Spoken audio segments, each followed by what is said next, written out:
Good morning, everyone. Good morning. Good morning. Thank you all for tuning in. If you all can take a second and share or put your contact information. If you have a business, put it in the chat if you're joining us on Zoom. We'd love to know who's joining us, where you're joining us from. All right. And I am going to, and we are recording this. So if you're on, that means you've given us permission to record this content with you included. And so we're excited. It has been a long vacation for Ask the Expert. As you all may know, the ones of you that follow us, we, the AK Legacy Foundation, we started Ask the Experts during COVID because we had to cancel probably about 4 or 5 of our live events. And so we were like, oh, what are we gonna do? And so we brought everyone onto our Zoom world. And so when we got on Zoom, we wanted to make it fun and exciting. And so we came up with the idea of let's ask the experts. So what I did, because I knew a lot of experts were at home with their own folders doing nothing, I said, you know what, I got something for you to do. And so what we did through the foundation, because we're founded on financial literacy and business development, I decided to reach out to friends and coworkers that are experts in their field. And then we brought them all together and we pick a topic and then we just had fun with it and it just grew. And so all of 2020, once the pandemic started, we met every Wednesday at 11. And then in 2021, we went from every week to every 2 weeks. And then 2022, we did it once a month. And so I believe our last one was in October because the last one was in October. We kicking off our conference. And so after the conference, we were like, okay, we're going to start back at the first of the year. Well, y'all know life has been amazing. I've had an opportunity to travel and meet some wonderful people, make some connections. And so now we're just getting back into the groove. And so look for Ask the Experts every first Wednesday at 11. And if you would like to be a expert panel on our webcast, reach out and let us know. So I want to get right into it. I'll give y'all the flow of how it's going to go. And then we'll get it kicked off. I want to make sure that, okay, I got a few people in the waiting room, so I'm going to let them in. And so the way that, because we're getting reacclimated with our experts, so some of you are new, so welcome and thank you for tuning in. The way that it works, I'll do a short teaching. I'll share some information, either it's going to be on financial or business, something of the sort. And then we'll bring our expert panels on, let them have their segment. And then at the end, we open it up for Q&A from our audience. And so I'm excited. And if you have a question and you don't want to forget it, you can put it in the chat. I will check the chat to see, and we'll get as many questions answered as we can. We like to stay around an hour, 15 minutes. This is the middle of the day and I want to honor you all the time. So let's get started. I'm excited. All right, so we're here and today we're going to be discussing, it's International Women's Day, so happy International Women's Day to you all. And so what we're going to talk about today is a topic called No Woman Left Behind. This webcast today is being sponsored by Martin Business Solution, which is the company that I own and operate. And through that company, it mirrors the same philosophy as the nonprofit Women-N-Business. We are founded on education. Before I offer a client a solution to any matter that they have, I want to make sure that they're educated on the option. If it's taxes, if it's credit, if it's wills, insurance, anything, bookkeeping, I want to make sure that they are well educated on what they are about to decide. And so, and I believe in if a person has the right information, they'll make the right decision. I believe people generally want to do right, and I'm sure that you believe that as well. And so hats off to Martin Business Solution and staff for sponsoring this webcast on today. And like I said, we're going to have a conversation called No Woman Left Behind. You're like, what do you mean no woman left behind? Don't worry, we're going to make sure that you get that. So as today, March 8th, 2023, we are celebrating International Women's Day, and what better way to do that than to embrace equity? And we'll get into that. If you notice, things are changing. As the good book says, the first shall be last and the last shall be first. And at one point, women couldn't vote. They couldn't wear pants. There's a whole lot of things we couldn't do. We couldn't talk in church. Now we're preaching and running around the pulpit. We were not able to work. So there were a lot of things that women weren't allowed to do that we're able to do now. And so we don't want to stop making progress. And so that's why we're doing this in coalition with International Women's Day, doing Women History Month. It's all about us. So yes, let's get right into it. And I want to thank our guest presenters. I'm going to give them a formal grand introduction with the drum roll and everything once they get ready to come on. All right, so let's dive into our session for today. So 43% of Americans live paycheck to paycheck, and this was during November of 2020. And so we know that since then, those numbers have increased. And out of that, 43% in 2020 and 63% around 63% now. And out of that percentage, 85% are women. And so that is part of the reason why we want to make sure that no woman is left behind. Many of us are blessed and we're blazing trails and we're making headway. And so those of us that have gotten a pathway ahead, we're coming back so that we can bring as many ladies as possible with us. All right, so this is one of the things that sparks debate, and this is something that we're going to center some of our conversation around toward the end. As women, we earn 82 cents for every dollar earned by a man. Yeah, that is and we already know we typically do more work. Let the arguments be, we tend to do over and beyond because that's just the mother in us. We want things to be perfect. We pay attention to detail. We ask a lot of questions, and that is not the sum total of all of us, but for the most part. But I do say we all deserve to earn the same amount if we're doing the same job. I know Oprah Winfrey had mentioned it, years ago when she first started her television show. Someone asked her, hey, what sparked it all? And she said she was working at another news station, and her and the gentleman were doing the exact same show, the exact same, work.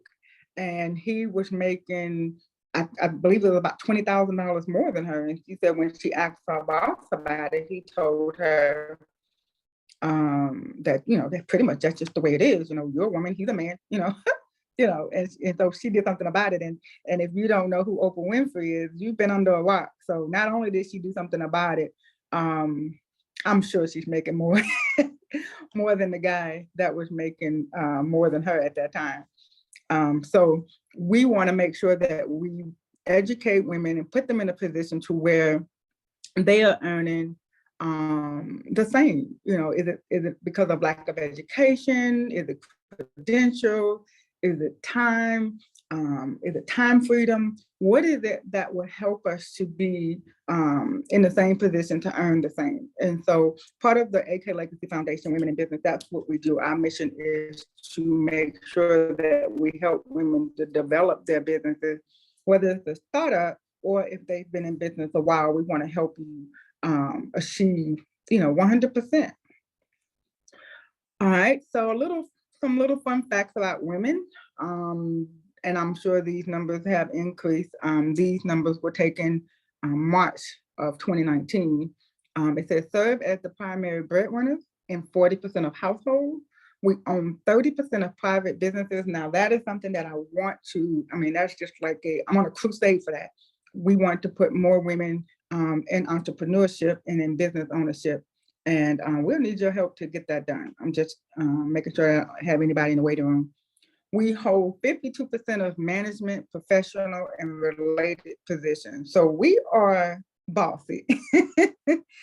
So we have a tendency to be bossy. You know, we can manage, we can be professional.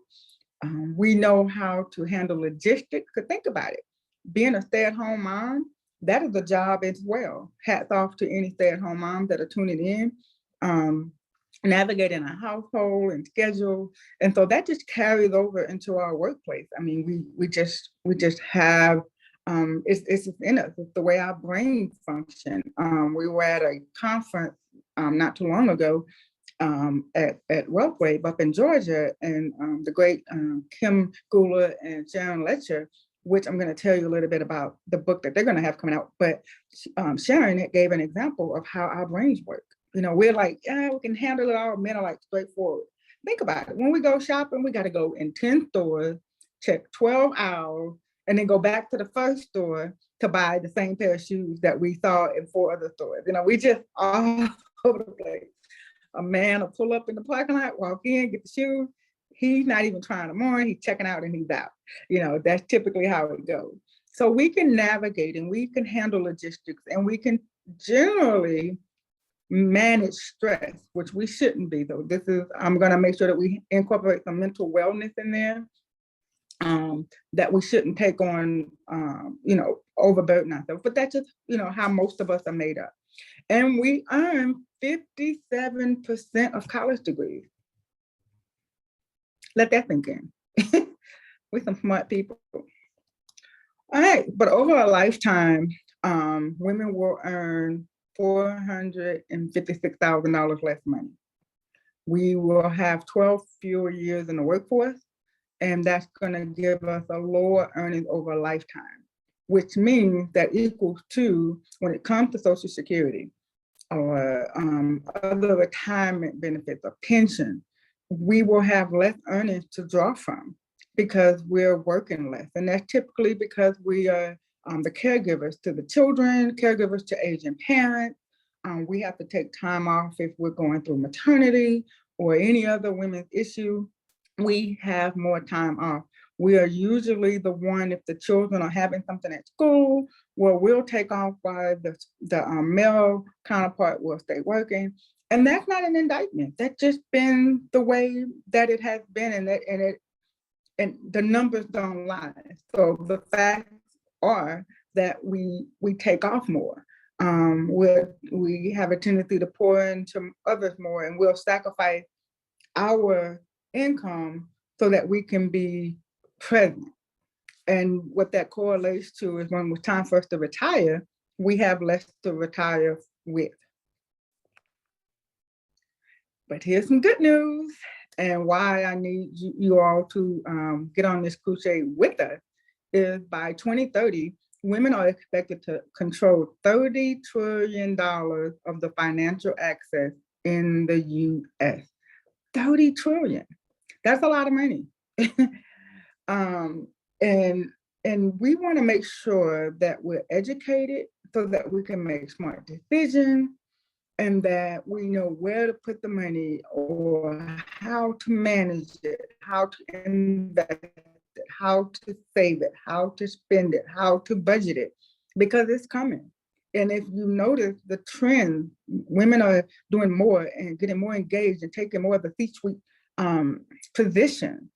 And we're inheriting money. Our parents are transitioning out, and they've learned, and so we're having more financial gain.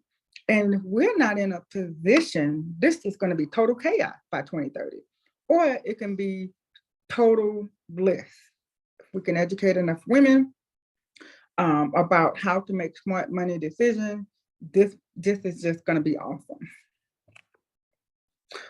All right, and so what I would like to challenge everyone is, you know, to start having more conversations about money. We plan vacations, we plan weddings, we plan baby showers. Have y'all seen some of these baby showers lately? I mean, it looks like an all-out wedding. So we want to make sure that we start having conversations about money. I mean, we can brunch. We are the master at girls' night, girls' trip. You know, Friday night getaways. And so let's start incorporating some conversations about money so that we can make smarter and better business decisions. I want you all to take a picture of this screen. And let me see, I think I have one here. Let me look. Okay, I do. So I want to make sure that any one of you that are watching that don't have this book and you would like one, just reach out to the AK Legacy Foundation, go to our website, which I'll show you in a minute. There's a tab that says contact us. Let us know that you would like a copy of this book. We will ship it to you at no cost. And so we're in partnership with Martin Business Solutions to make sure that we get these books out. So if you would like to make a donation to the foundation as well, so that we can continue to get these out to ladies all across, let us know. But in here, you will learn the power of compound interest, the value of money, and the golden rule of 72. And so if that interests you and you want to know more about it, just let us know. I'm going to have Miss Sierra to come on in just a few. And she's going to explain, she's going to give us a short summary of some of these items that you're going to find in this book. And matter of fact, more specifically on page 73 is what she's going to go over just really quick for us so that we can have time for Q&A. And we're going to also bring on our guest speaker, Dr. LaQuita Monley. So make sure you guys are sticking around. But we want to center this conversation around making sure that no woman is left behind, that when it comes time for you to retire or to go on vacation or to exit that job and go into full-time entrepreneurship or whatever your future goals are, we want to make sure that you have what you need and you're not being left out. You know, I say all the time, the guys go and play golf, we go and have dinner. So while we're there, let's strategize. Let's use this time to come up with business strategy, exit strategy for those that would like to change careers. Let's talk about how we need to learn that. You know, we need to learn those things. Let's not just be looking great. We want to feel great. We want to get our mental state together. We want to have our spiritual walk together. We want to look good. We want to feel good. And we also want to have our bank account to match that. You know, I know with social media, there's this glitz and glam life, but hey, I appreciate all the likes. I appreciate all the follows. If you're not following me on Instagram, please do. I thought I'd slide that in there. But what I'm most concerned about is, what is that bank account looking like? I want you to be able to leave an inheritance for your children. I want you to be able to take that vacation. I want you to be able to have your business flourishing, have your business developing. I want you to be able to, if you desire to go to college, to go and be debt-free, do it. If you want to buy a home, whatever your desires are, if you want to build a community center for the children in your neighborhood, if you want to retire your mother, if you want to take care of your grandmother, whatever, if you want to support your husband in his business dreams, so that he can get off that back-breaking job, whatever your goals are, you're going to need money to do that. And so over the next few months, follow us, the Women in Business, follow us. We're going to be doing workshops. We're going to be doing events. We're going to be doing boot camp. We're going to be giving you as many opportunities as possible to get your finances together, whatever that looks like. If you're a multimillionaire, we want to help you get to a trillionaire, whatever your case is. If you have challenged credit, you're in debt up to your eyeballs, and you just say, look, I need to start over. We're here to help. And so stay connected with us, and let's see what we got going on. So what I want to do, I want to bring up Miss Sierra Transue. She is so sweet, y'all. Look, we were at a conference a couple of weeks ago, and Sierra, I hope you don't mind, I was just like, she is just so cute. I just want to bottle her up. I love her positive energy. She was so polite and just, I just saw a world of opportunity. Like, hey, at her age, doing it. And I was like, you know, I didn't have a lot of the exposure that she's getting now. And I'm just thinking, man, the hope that she has for her generation, I'm just excited about it. And she's such a, like I said, a pleasant person, but look, don't let that smile fool you. She is smart as a whip. Sierra is a financial educator and as a recent graduate from the University of North Florida. Woo-woo, she graduated. We love it. We love it. She is beginning her career in the financial industry with Wealthway, the How Money Works company. And she is passionate about educating young men and women on the importance of financial literacy so that they can create generational wealth and live in financial freedom.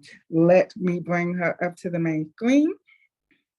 Uh-oh, hold on. Y'all know me and technology. Y'all already know I was doing good. All right. Sierra, are you able to unmute? There she go. Can you hear me, Candy? Yes, I can. I got you. Awesome. Can you see me? Yep, got you going. Okay, great. Well, thank you so much for that introduction. I am loving the conversation we're having today, especially on this amazing day of celebrating women. And so to continue that conversation, I love the 7 money milestones that we highlight in the How Money Works book, because as Candy mentioned, women are going to have control of $30 trillion of assets come 2030, which is magnificent. And so when we're educated, we have that knowledge, we have to be able to apply that, right? I mean, if we're not able to apply the knowledge, it's really not even worth knowing. And so the 7 money milestones give us an opportunity to apply the knowledge of financial education. And so by understanding and paying attention to all of the things that make up our financial plan, having a financial education, proper protection, so protection against any loss of income or loss of savings, having an emergency fund to insulate you and your family from any sort of unplanned emergency, of course, debt management, increasing your cash flow, like Candy mentioned, wanting to build that bank account and being able to do the things you'd like to do in your life and reach those goals. How can you increase that cash flow? And then building wealth, looking into the long-term retirement, and then protecting it, being able to leave a legacy to your children and future generations. So we have the power to take control over our financial future and utilizing these money milestones. And so the best way really is to start now, wherever you're at. Candy and I do a lot of different master classes and 5 elements workshops through the How Money Works company. So that you're able to learn about these basic financial concepts and then of course apply them to your life. And again, these are all highlighted and detailed in the How Money Works book. So if you do not have that book absolutely changed my life. It's why I'm so passionate about what I'm doing today and really encouraging young people who are looking for this information but have no way to understand it or really have access to it and be able to trust it. So make sure you get a copy of one of those books. Thank you so much, Candy.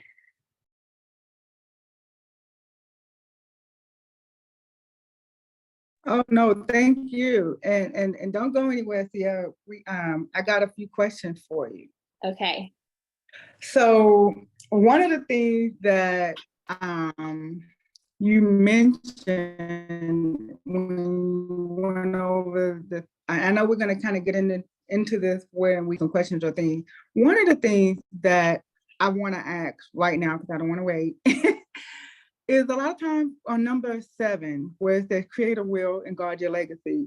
Mm-hmm. I saw some statistics somewhere fancy or whatever, that some people don't do a will or a trust or guard their legacy because they feel like they got to have like millions of dollars, or that's just for the famous people.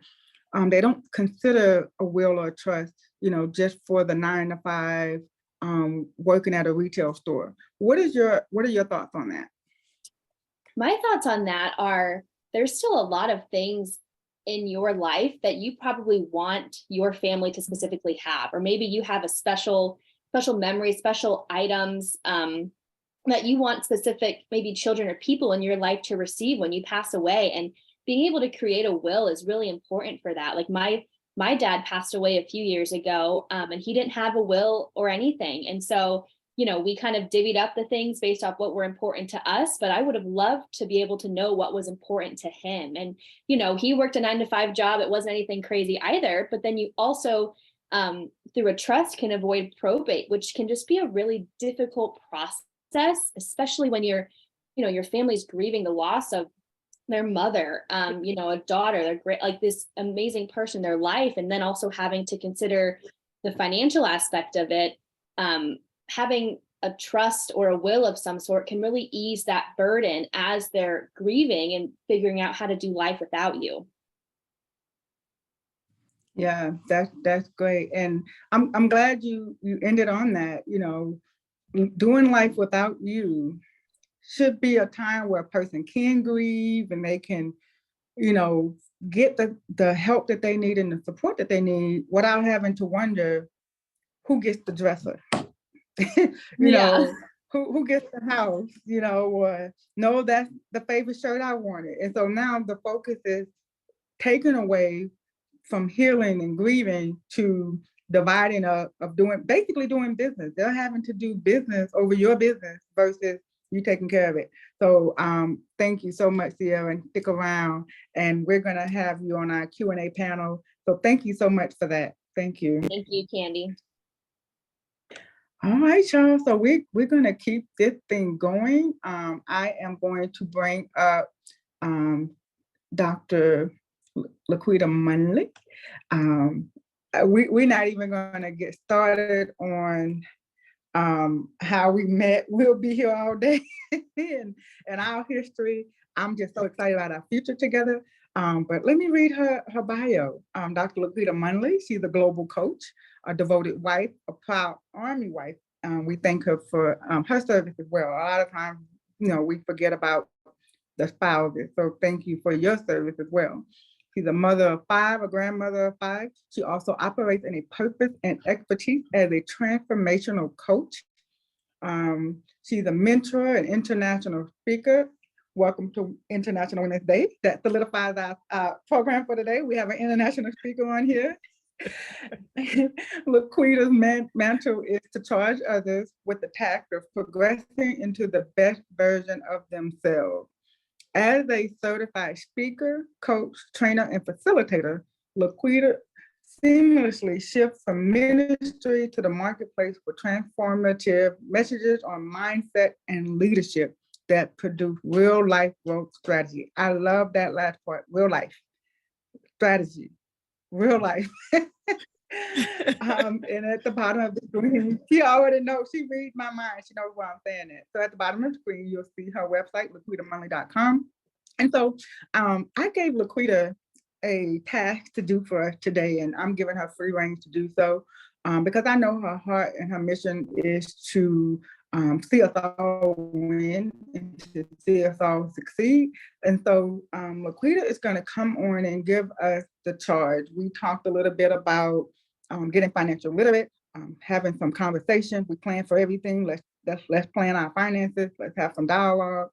We talked, Sierra came on and gave us, 7 steps that we need to take. I'm offering, if you want the knowledge, we have the book here. And so she's going to talk to us about applying the knowledge. Sierra said it during her segment. It does no good to know all these things or to have access to all these things if we don't take action. And so I asked LaQuita if she would come and just give us give us a little bit of a charge. All right, LaQuita, are you? Amen. Thank you guys for having me. I'm just excited to be here today. And the information that you guys have put out already is phenomenal. That last bit there with the 7 things that we need. Before I just jump into my conversation, I'd just like to share a testimony about how and why setting up wills and trust was brought to the forefront of me and my husband's mindset, because we had the mindset like most working class Americans, those things are for people with wealth. What do I have? Some shoes, a dress, maybe a car or something like that. Well, it came up. It's something that's a common conversation in the military, and you do it because the chain of command tells you to do it. But on my husband's first deployment to Iraq, we actually had someone to talk to us about why it was especially important for us because of the age of our children. Some of you may have little children. Some of you may have, teenagers, or someone, your children may be still at an age where they will need a guardian. And at that time, through the military, my husband had a sizable amount of life insurance. I also had a sizable amount of life insurance, and we had gotten some separate policies. Well, what we came to find out in this setting up of the will that he had to do before deploying is what the state of Texas recognized versus what they did not recognize. And we were like, wow, we thought that some things would just be automatic because we're married. These are our children. If something happened to one of us, nobody else's opinion would matter, but the opinion of the living spouse. Well, the question was posed, well, what will happen if something happens to both of you guys at the same time? Then what would happen if I had you have roughly $1 million worth of life insurance that would go out. And at that time, our oldest was only in the 6th grade. So what would happen then? And it made us think, okay, fine, we may not have had a lot of material things right then, but who will we leave in charge of our children? And then we were introduced to a trust. How do we want that money to be separated for our children? Did the person who we decided to be a guardian, did they have great financial literacy? Would they know how to make that money last until our children got ready to go to university? Would they be able to teach our children financial literacy so that our children would then be able to take that inheritance that we left them and do something with it? Furthermore, with us even being in the military, if something happened to us and we were overseas, what would happen? What were the laws of the countries that we were in? Many of you may not be military, but some of you may be single parents. Some of you may be co-parenting very well with a spouse who's in a different, with a parent that's in a different state or maybe in your state. Do you know your state's laws as it relates to what is truly going to happen when you draw your last breath and go home to be with the Lord? Those questions made us up our game as it related to understanding not only how money works, but what is a will? What is a trust? Why is it necessary to have, no matter how much you earn per hour or per year, per quarter? These are things that we need to have in place in order to be able to leave that inheritance to our children. And so that's the testimony for us as to why those things became important for us to learn, because our wishes while we're alive honestly means absolutely nothing to our government once we depart this earth. If it is not written in some form of will or trust or other documents, our loved ones left behind really are going to be at the mercy of other people who don't care to honor our wishes. And so that leads me into something that my husband and I really had to take to heart. And one of the scriptures that we really rested on in that time was Romans chapter 12 and verse 2. And the Bible says that be not conformed to this world, but be ye transformed by the renewing of your mind, that ye may prove what is that good and acceptable and perfect will of God. We honed in on the fact that we needed to renew our mind. Our mindset at that time, I won't say it was bad, but it was not what it needed to be in order to not only receive the knowledge that we were getting, but to cause that knowledge to cause us to multiply. Could we take that wisdom that we were getting and cause it to multiply in our household and to the households of those people that were connected to us? We had to understand the power of our mind and the necessity of having a growth mindset and being open to challenge ourselves to continue to grow and to apply the things that we've learned. And so we looked at that thing and said, okay, what is mindset?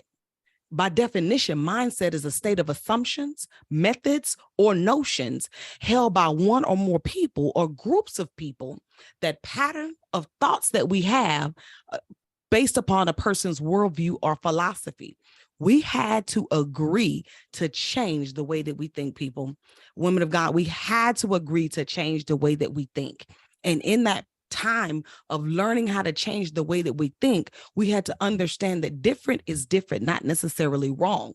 What we learned up until that moment of our lives was the very best of what our parents and our guardians had given us. They gave us all that they had. Now, at this stage in the game for us, at that time, it was up to us to embrace wisdom, to embrace knowledge, and cause it to change. Today, we've heard a wonderful presentation about how money works. And I'm sure that prior to today and even after today, we're going to continue to gain knowledge. We're going to continue to seek after knowledge through the books that we read, the podcasts that we listen to, the vlogs that we may be a part of. However you consume knowledge, we're going to continue to do that. And I encourage that you do. But in doing that, commit these things to memory. Think, say, do. I learned that as a very young Christian. It's called the process of change. I am always open. We should always be open to that process, because what I think is what I say. What I say is what I do, and what I do determines who I am. What are we going to do? What are we thinking concerning the presentation that we've heard today? What will we be saying concerning the information that we learned today? And based on what we say, what steps are we taking to apply this information to our lives so that it won't just bring transformation and change to our lives, but it will bring transformation and change to the lives of those that are connected to us? Because we're all here because we're passionate about generational wealth. We're all here because we're passionate about increasing in financial literacy. But what are we doing with this knowledge? Are we just close holding it? Are we just keeping it in for ourselves? The best way to increase in learning is to commit to practical implementation of the things that we learn. Amen. That's how we know if we've truly learned something, if we're truly taking a thing to heart, is when we begin to practically implement that and to see transformation. It won't be instant transformation, but it'll be a process. Trust the process, trust the journey. Put one foot in front of the other each and every day, and implement as we can what we can. Don't look at other people's journey and how they're implementing it, but tunnel focus on how you can implement it in your journey. And while we're doing that, have a few thoughts on your mind. You know, what are the thoughts that you're thinking? What are the confessions that you're making? What actions are you taking to be and do on another level? We all desire to be on another level spiritually. We all desire to be on another level in the natural, whether it's with our finances, our businesses, our careers. But what are we doing right now in this moment that moves us in the direction of those desired results that we have? It's called having a plan. Having a plan and putting that plan into action. And today, being in this space, in this time today, that should have been a part of your plan. Amen. And now, based on the information that we're taking from here, what are the next things that you're going to do? How are you going to process through the things that you've learned? How are you going to make positive confessions? And let me remove that word confession and put declaration. How are we going to bring positive declarations into our lives based on what we've heard today? What are you going to decree and declare after today that how you want this to show up in your life, in your finances, in the finances of your children, your grandchildren, your next 10 generations? How can we take that and begin to make those positive declarations and make those positive steps in that next direction? Remember, what we think is what we say. What we say is what we do, and what we do determines who we are. And that is how we impact our next generation, truly with generational wealth, because that generational wealth is far beyond dollars and cents, euros and sterling. You know, it's far beyond a peso, a cryptocurrency, a fiat currency. But the generational wealth that we leave to the next generation is going to be the wisdom that we can share with them that will cause them not only to obtain our inheritance, but to be able to maintain it so that it'll last through the generations. Listen, women of God, it has definitely been a pleasure being with you guys on today. I don't want to take up too much more of your time. My information is on the slide on the chats. I am on social media. Feel free to reach out to me via my website. Check out my podcast or any of the live streams that I have if you want to make more connections with me. But Miss Candy, thank you so much for having me. It is a pleasure, and I love you guys so much. Guys, thank you so much. Take care. Oh, no problem. And don't you go anywhere. We definitely want to include you on our Q&A panel. I want to thank you for motivating. I really wanted to get up and run around this office, but I mean, just, it's just solidifying what we're doing. It is life-changing if you let it change your life. If you apply this information, if you show up, if you ask the question, let's get it right. If you know something is, your finances are off, let's get it right. I mean, away with what we see, the limelight and things like that. Let's be truthful. Let's come up. She said the magic word, one of my favorite words. She said plan. Let's just plan it. And she also mentioned that it's not going to happen overnight, but it can happen eventually. But it'll never happen if you don't take the steps. So I appreciate you, Dr. Monley. Thank you so much for that. Thank you, Sierra, for going over the 7 money milestone. But so what we're going to do now is open it up for a Q&A. And I'll unmute the lines in just a second.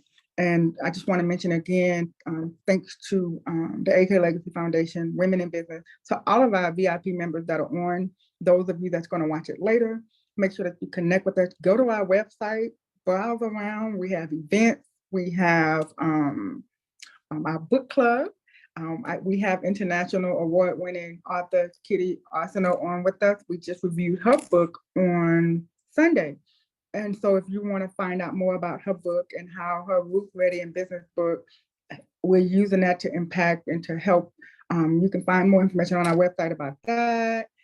It is International Women's Day. We have an international speaker. We have an international author. I mean, we're just like international. It is Women's History Month. But right before we get into Q&A, I want to allow about 30 seconds for Miss Jackie to come on. She's having an event.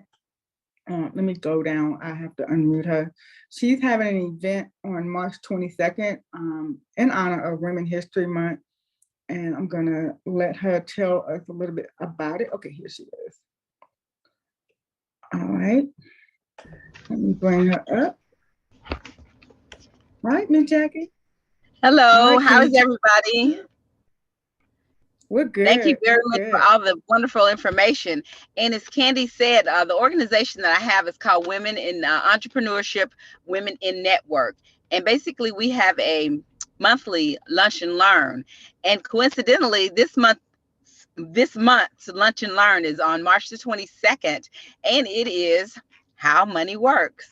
So Candy is going to be as our guest speaker. She's coming from Slidell to Macomb, Mississippi, which is about an hour and a half away, and we really appreciate it. But we're going to be engaging with our organization on how money works. So this is very apropos. It's a very appropriate conversation that we're all having right now because, we are going to be taking control of this country sooner rather than later. So I'm just looking forward to having Candy come down, and thank you so much for allowing me to participate today, Candy. You guys are great. Doing some awesome work. No problem. Miss Jackie, tell us the name of your organization again and how we can find you on social media. It's called Women in Entrepreneurship. All right, so y'all go to Facebook, find that, follow her. Jacqueline Bryant. and it's Macomb, Mississippi. But it's also the sub-organization is WIN, WIN, and that's just Women in Network. So we try and do all of those things, the entrepreneurs, and get just folks introduced to the opportunities that we have available. If they're not already entrepreneurs, they're aspiring entrepreneurs. All right, I love it. I love it. I love it. Women in Network. I love it. And so join us, and like I said, I'll share it on my social media pages as well, and so you'll be able to follow Miss Jackie. You'll be able to see the flyer and join us. It will be limited seating, so make sure once it's put out there, the registration link, that you go ahead and you register and join us there. So what I want to do now, I'm gonna stop. No, well, before we do our Q&A, let me put this slide up here just in case anyone needs our website. It's aklegacyfoundation.org, and we're paying it forward through business and financial education. And so what I want to do, I want to bring our guest speakers, Sierra and Dr. Monley, up to the screen. And so let me do this. One day, y'all, I am going to have a full, like you said, make those declarations. I am going to have a full-on studio with camera crews and all that. They're gonna navigate that, but for now, it's me. So y'all be patient with me. Let me do my thing. Let me add that. All right. Get everybody up on the screen. Got it. All right, there we are. All right, so I'm going to open it up for Q&A. You will have to unmute yourself.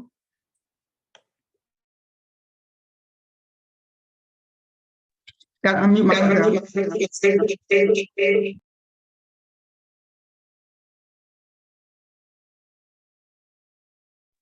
All right, there I am. So if you want to ask a question to Sierra, to Dr. Monley, to myself, about finances, about mindset, about anything concerning women in business, unmute yourself and ask away. And don't y'all do it all at one time.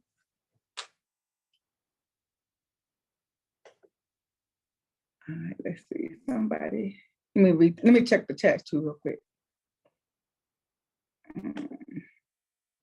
All right. So any questions from anybody in our audience? I have one here, someone texted to me. So before I get to that one, anybody that's on Zoom land, do you have a question? We got to apply this knowledge. So either y'all know it all or we did a great job. All right. So I'll go ahead and ask the question that came in. Hold on, somebody else is putting one there. Hold on. So the question that I got was, in relates to women taking position in corporate America. I'm assuming in corporate America that you said taking position or in their own business. What are some of the strategies you suggest to move in them moving forward? And they didn't specify, so both of you can take a shot at it. And I'll say my 2 cents for the end. So the question is, how do women get a chance to propel forward? And I'm assuming in corporate America or in finances.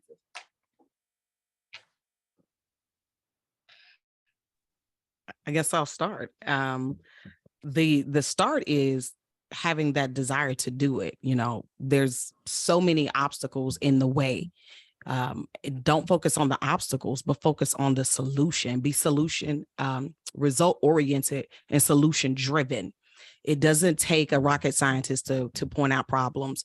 What it does take is a great deal of maturity and discipline in order to problem solve. So as you're looking for upward career mobility, what do they have in place as a requirement for that next level of promotion? You know, what certifications do you need to have? What level of education do you need to have? How many years on the job? You know, what type of positions?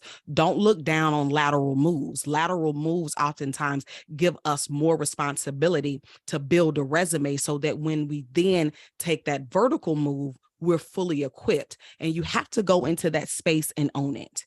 You have to go into the space and own it. Amen. Like as women, sometimes what is seen as aggression in us is seen as assertiveness and, boss moves in a man. Don't let other people's opinions of you detour you from having that type of mindset. Now, don't go in there and be anybody's, crooked witch, but stand firm, have a backbone, know what you want, and be like a dog with a bone. Don't be satisfied until you get it. The other thing that I would say is this: make sure that the goals that you're aspiring to do are based on your core values of who you are. So if I'm trying to get that next promotion, or I'm trying to open this business or open a second or third branch of my business, all of those things are great, but what are your motives behind doing it? Because if your motives behind doing it is so that I can be accepted in the space, I can be accepted as a seat at the table, I can prove my value or my worth, sis, go back to the drawing board, because your worth and your value came the day you was conceived in your mother's womb. You don't have to prove anything to anybody. But if this is truly at the core in the center of who you are and the purpose and the plan of God for your life, and this is what you want to do, take the time to properly prepare. Be strategic about every move you make, every association that you have, from the places to show up and socialize, everything. Be strategic about it and go out and get it and own it, because if it's yours, it's yours, and can't nobody take it from you. All right, Sierra. That was great. I would say that when you're making moves, when we're expanding, when you're growing, it's uncomfortable. And it's either going to be uncomfortable to move forward, or it's going to be uncomfortable to stay where you're at. And so you have to make that choice of, it's going to be uncomfortable either way. And so you need to lean into that uncomfort in the direction that you want, whether that's a promotion at work, whether that's you want to be an entrepreneur and taking steps in that business, or even with your finances, like we've talked about. It might be uncomfortable to look at maybe where you're at if you haven't given it any attention, but it's going to be uncomfortable to stay where you're at as well. And so having confidence in knowing your why, really relating kind of to what Dr. Monley said as well, you have to know why you're making yourself uncomfortable, why you want that promotion, why you want this business. You have to know that so deeply in you to give you the confidence and the discipline, the power to push through that uncomfort. Thanks. I mean, y'all ain't leave nothing for me to say. Look, I love it. And I think for me, I'll pull from both of you, being strategic, being in the will of God. I just can't say it no other way.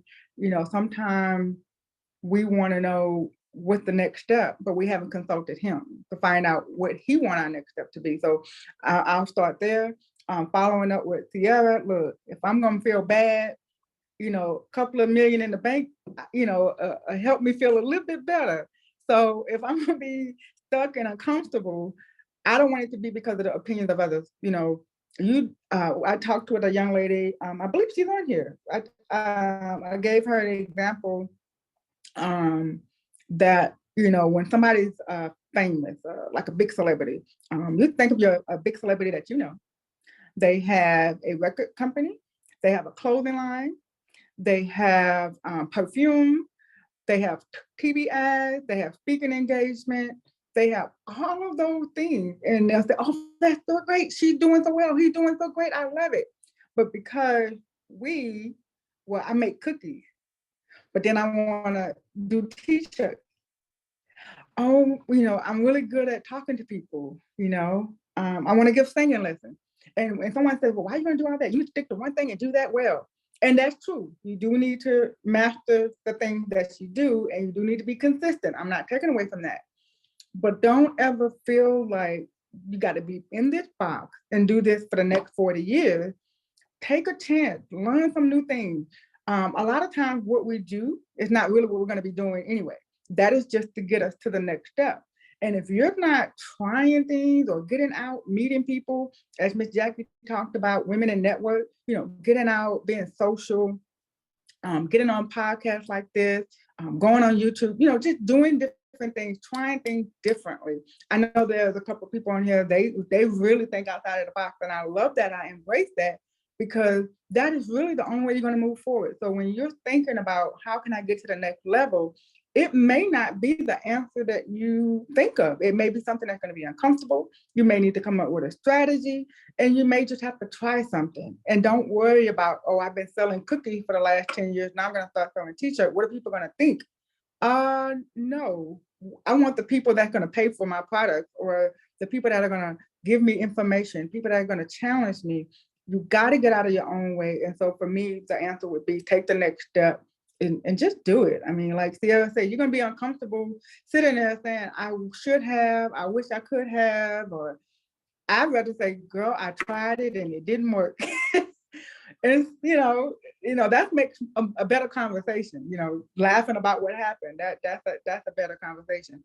All right. So any questions from anybody in Zoom land before I take the next question that I have that came in? I have a question. Yes. Miss International Award-winning author Kitty. Well, praise the Lord for that one. Y'all forgive me for not showing my face, but I'm up here working and yeah. Okay. So this is my question. My question is in reference to the wills and trusts. So I heard the testimony from Mrs. Monley, in reference to having the small kids. So what about, how important is it? I know it's important in general, but how much more important is it when you have adult kids and you have a blended family? Oh, wow. Super important. So I think we'll all take turns. Go ahead, Dr. Monley. It's even more important now to me that I have adult children, because, some of them getting this adulting thing right and some of them aren't. They're probably arguing about which one she's talking about.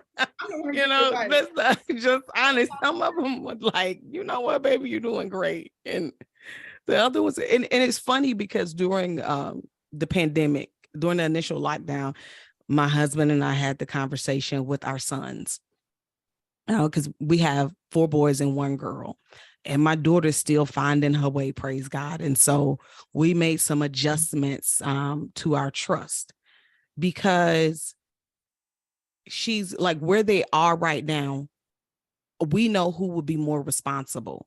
And so we wanted to make sure that Denise did not do anything foolish with her inheritance or allow someone to talk her into doing something foolish with the inheritance. So there are different things that you can do with the trust, whether it's revocable or non-revocable. I'll let you guys decide which one you want to have, but have that in-depth conversation and know who's in charge of what, when, where, and how as it relates to what you have. So like as an author, I'm also an author, where are my royalties going to go?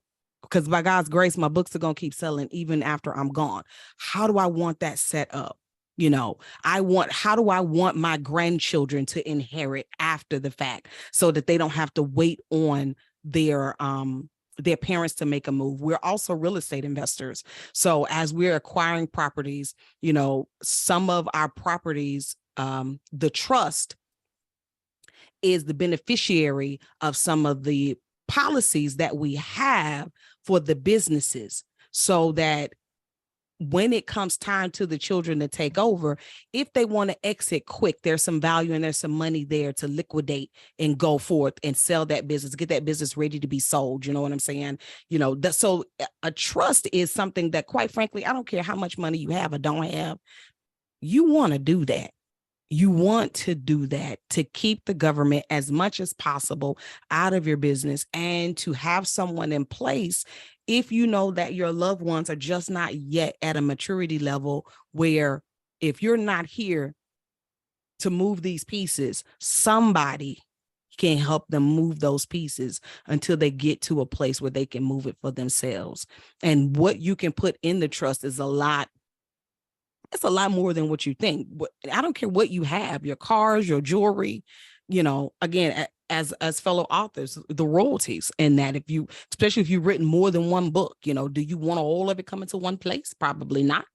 Do you want it to go to separate places, and who do you want to have what? Like, the older my children get and the more grandchildren that we get, the more layers we add to our trust, just so that, our family that's left behind can have that extra cushion just for us, as they're learning how to adult more. Some of them are better equipped than others.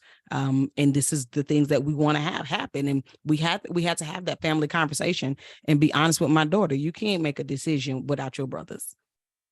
If something happened to us now, you can't make that move without them. And the trustee, and the trustee of that is not my sons at this moment. Is not them. It doesn't have to be them. But yeah, that just from like a family standpoint, I'm not a legal expert. I'm just she gonna throw that in at the end, like, yeah, I'm not a legal expert, y'all. I'm just a mama and a grandma trying to figure this thing out. But that's good sometimes information. that's the best information. Yeah, I'm sorry, Kitty. Yeah, I was saying that's some good information anyway, because I didn't, you think about I didn't even factor in the books and the royalty, to be honest with you, because we have so many other things going on. Like, we're also real estate investors, and we have properties and things like that. And the whole thing with the blended family is another issue, because you might one might feel like, well, hey, I should be able to make the decision on this because of whoever, my parent or whatever. And so we need to look deeper. Yeah, that works. And like you say, add layers as time go on. So that was very key for me with that one. Just continue to do the layers as time go on and family builds and things like that. So thank you for that information.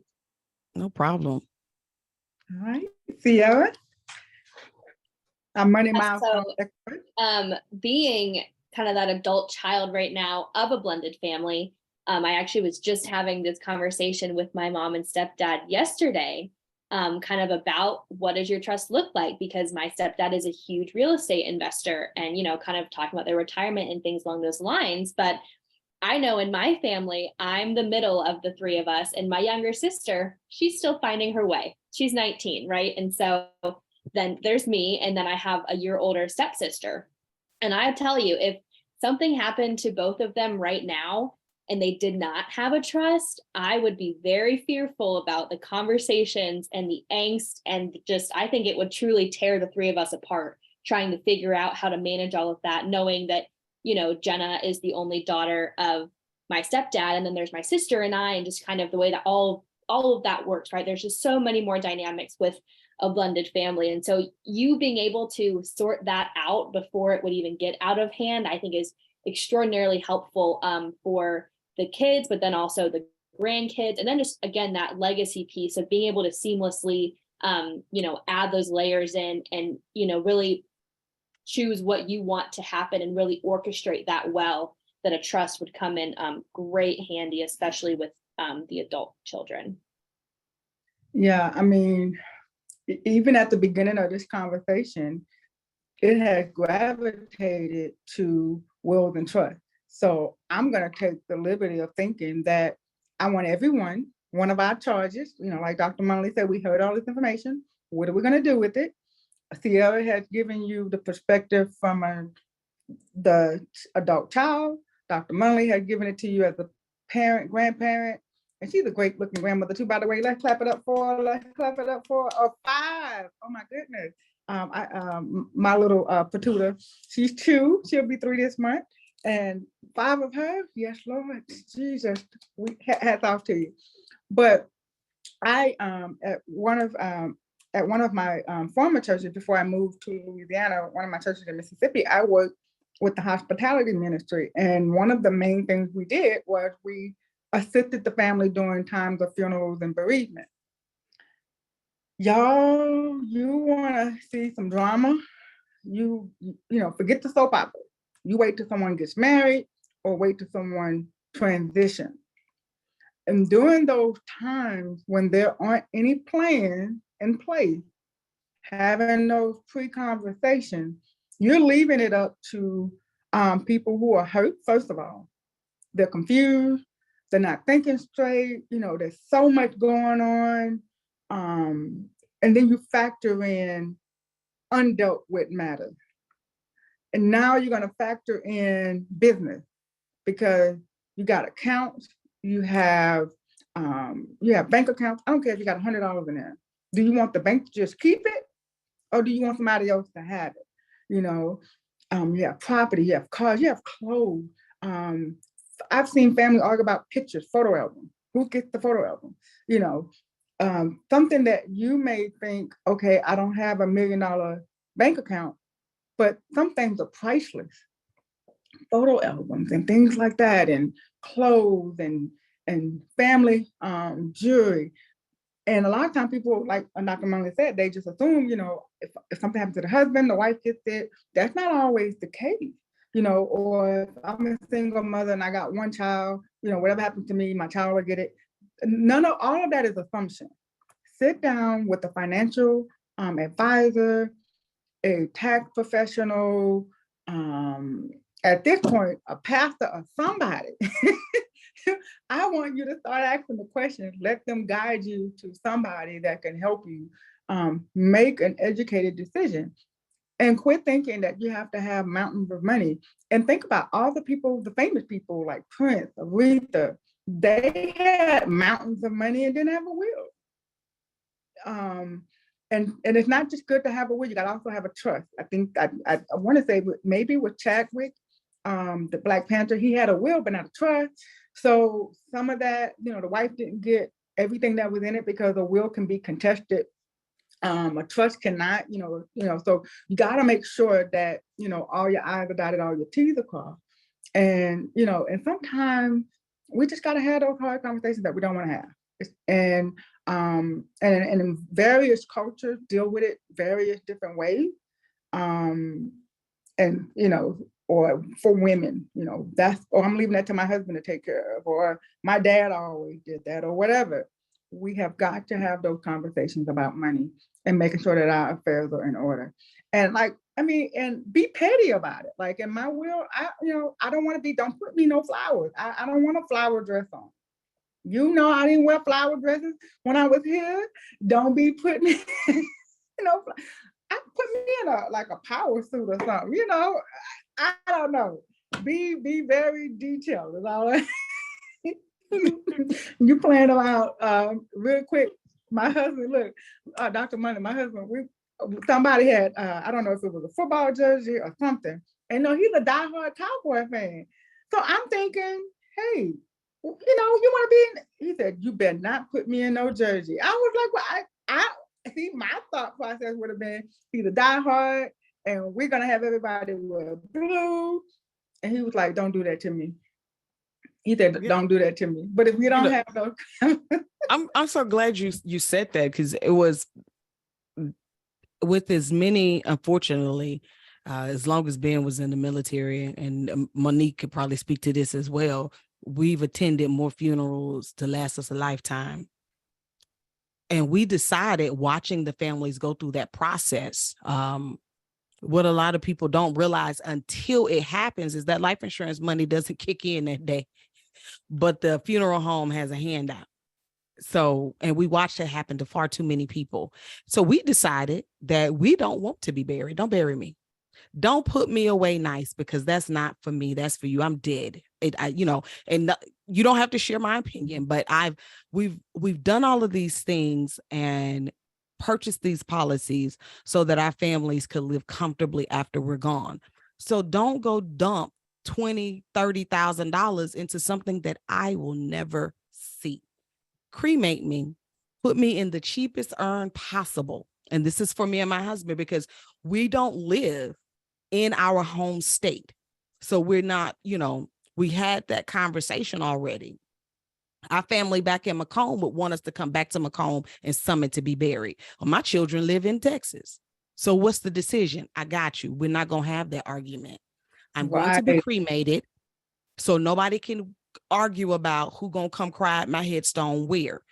We're going to be cremated, and then our children have instructions to go on the best vacation you can go on, because mom and daddy love to travel.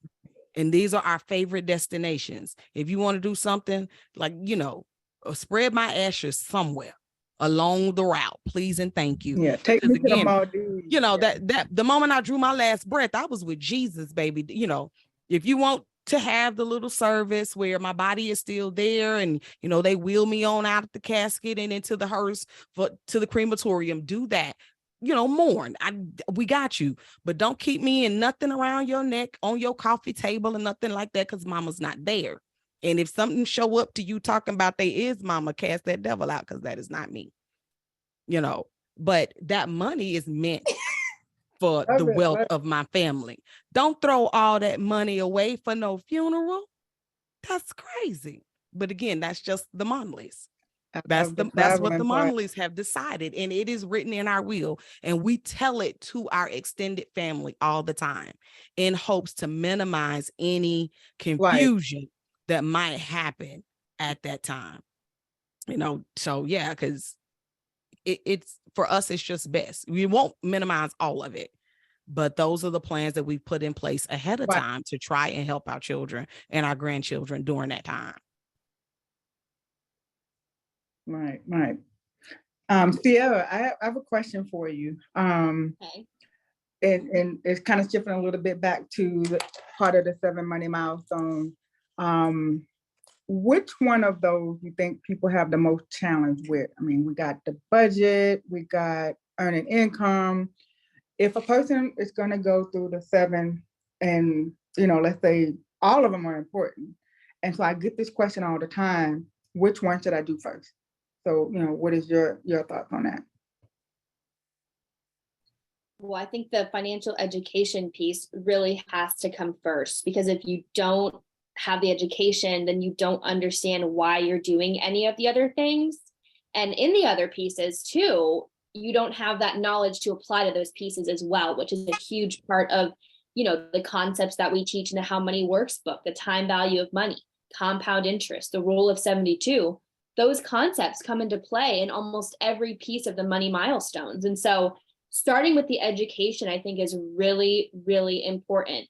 And then kind of from there, we build on starting with the protection, right? With the proper protection of your family, and then the emergency fund, because the reality is, just like with the will as well, the will and trust, we don't know when these unexpected things are going to happen, whether that's emergencies like losing your job, or maybe you break your leg and now you can't work, or you pass away. Like we don't get to control those things. And so planning those things first and seeing it with that lens of, okay, I'm going to protect and build this foundation, and then focus on, the pieces of increasing cash flow, building your wealth. Then I have a solid foundation to build those pieces on.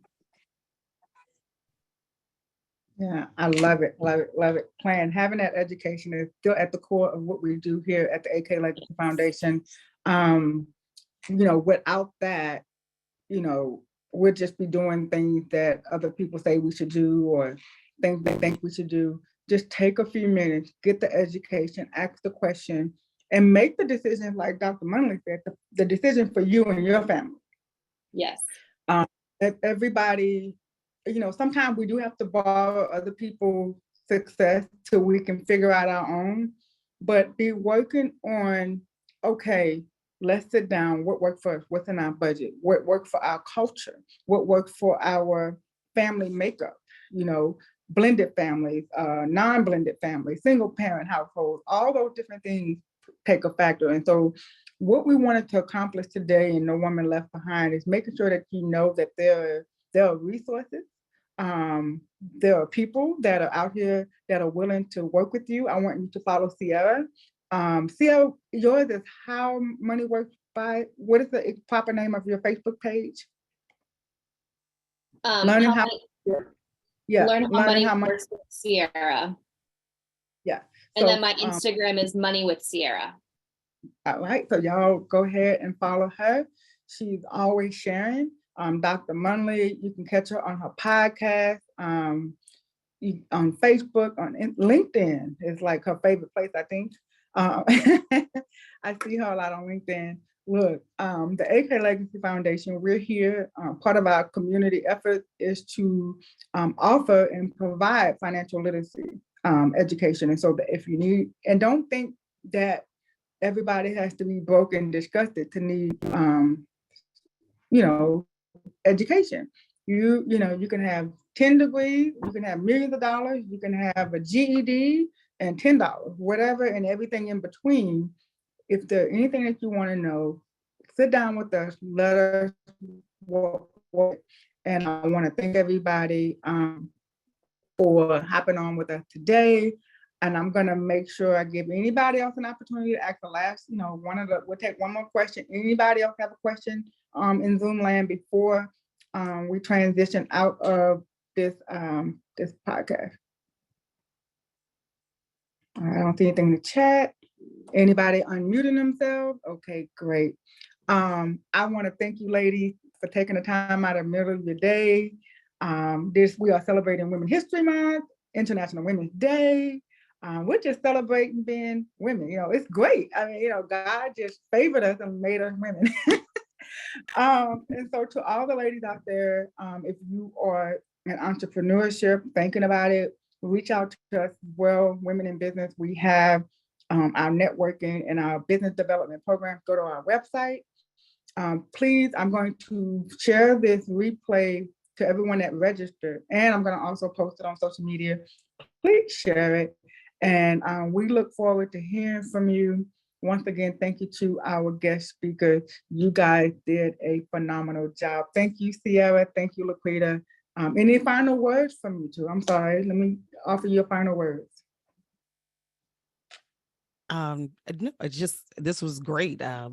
Absolutely enjoyed it. It was lovely meeting all of you guys. And I look forward to being able to pop in on another one of your sessions.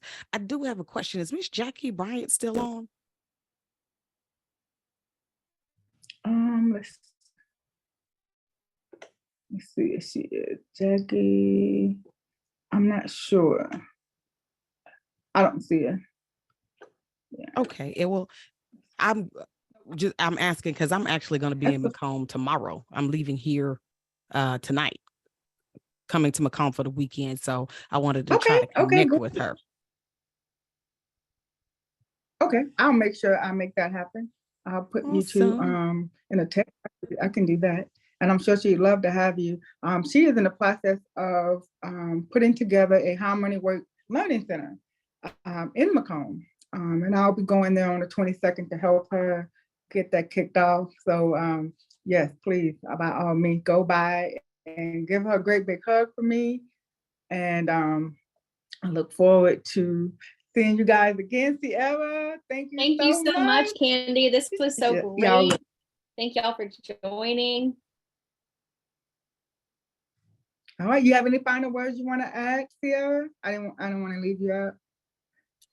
I just really appreciate you asking me to be on here, and I think it was amazing, and it was hopefully helpful for all the other ladies on here to kick off our International Women's Day. So thanks again, Candy, for hosting. All right. Well, you all have a great rest of your day. I am putting the website back up here. So if you want to follow us, if you have any questions, any concerns, you can find all of our information on our website. Thank you guys. You all have a great rest of your day.